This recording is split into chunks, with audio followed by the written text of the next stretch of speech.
It's gonna be something. I just don't think OKC is gonna repeat. I think we're gonna have a new champion. Whether which side it comes from, I don't know. But I just think, irregardless, we're gonna have a new champion. I think if Denver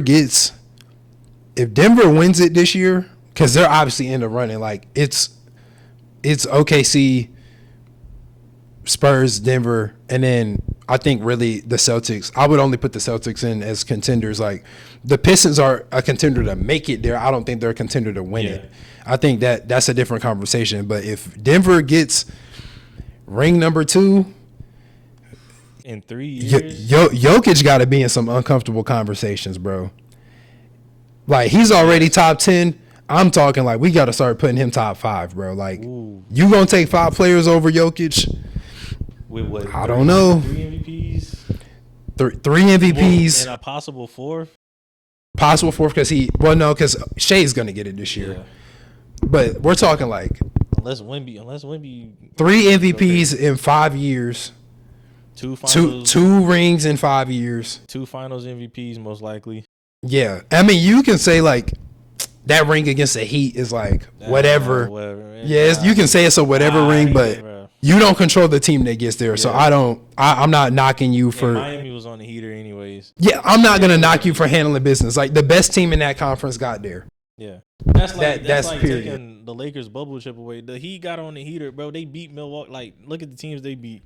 Yeah, and they try to say the Lakers chip don't matter because it wasn't a bubble. You don't control your circumstances. And they were the best. They were the best team in that situation. It didn't make it easier. If anything, made it harder. Yeah, like and they don't control that. Who went to the bubble had the same amount of time off. Yeah, everybody had the same amount of time off. Yeah, and you had the same opportunities to get there. So yeah, but I'm telling you, if Denver gets ring number 2, Jokic got to be in. Sure, he got to be best center ever, bro. Like he's got to be. You can say Kareem and Shaq, but I'm not gonna lie. You got to give me Jokic, bro. Jokic elevates everybody. Yeah, that's the difference. That's a tough one. That's a tough one. It's a tough conversation. That's a tough one. That's tough. It's something that I feel like people don't talk about because like we ever since we've been kids, like growing up watching basketball, the GOATs have never like really changed. It's been like. When we like got into basketball, Tim Duncan was already established. Yeah. Bron was already like Bron. I've never known Bron not to be in best ever conversation since I've been watching basketball. And I started watching in 2010. And people were already saying that Bron's like you're not putting him over Jordan, but it's clear that he's gonna be on that tier with him and Kobe. So there hasn't been any movement, and now we like is Giannis top 10? Is Steph top 10? Steph is top 10. Steph is top 10. Giannis is like borderline top 10. He can get there if he get another one. Yeah, because I feel like with Giannis, it's like, do you want him over Tim Duncan? Really? Personally, me no. Yeah, right now. I think like it's just the winning portion of that, and Tim Duncan is like a generational defender. Yeah. And then Shaq, Kareem. Will like Hakeem, yeah, like those have always been a conversation, and now we're getting to the point where like in a few years, based on how things shake out, Shea might be in there. Like, if Shea wins this year, and then they're in a good position to go again next year, and he three-peats, and he gets 3 MVPs or 2 MVPs. Yeah, Steph as a GOAT point guard might look a little different. Are we calling Shea a point? I would. Because I feel like sometimes people consider him a 2. I consider him a 1. He's primarily ball handler. True. Primary ball handler. He sets up the offense, and the offense runs through him. So, I mean, I would call him a point guard. True. And plus, Dub is playing the 2 most of the time. So, or Dort, they switch. Yeah, that is true.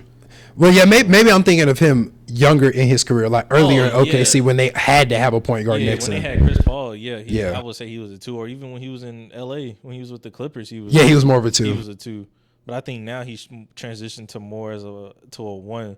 So yeah, if he somehow get 2 championships in 3 years, or 2 in 4 years, or 3 and whatever, 3 and 5, it's a tough conversation. Steph is the GOAT point guard. To me, I think Steph is the greatest point guard, but I didn't watch Magic, so I can't even say it. Like I can't say Magic is my GOAT point guard because I didn't watch him. Yeah. And I'm not even gonna sit here and fake and act like I went back and watched him. I'm not watching Magic Johnson play. Yeah. I'm sorry.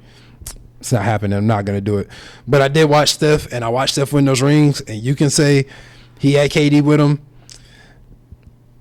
He didn't control that. Like, KD chose to join him. He didn't choose to join KD. So I don't knock those rings for Steph. Yeah.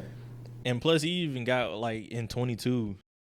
Yeah, the 22 one erased everything. Like, that they were not supposed to win that year, and he, like – man, it's crazy how different. It's crazy how different like carrying a team looks because we're so used to Bron doing it, and like Bron is like, okay, Bron about to get 48 and 12, and he just hop on my back. Yeah, but Steph's carrying looks like him getting 38, him getting 42, and then he might have like 7 assists and 5 boards, but it looks different. So yeah, everybody's leadership is different. Yeah.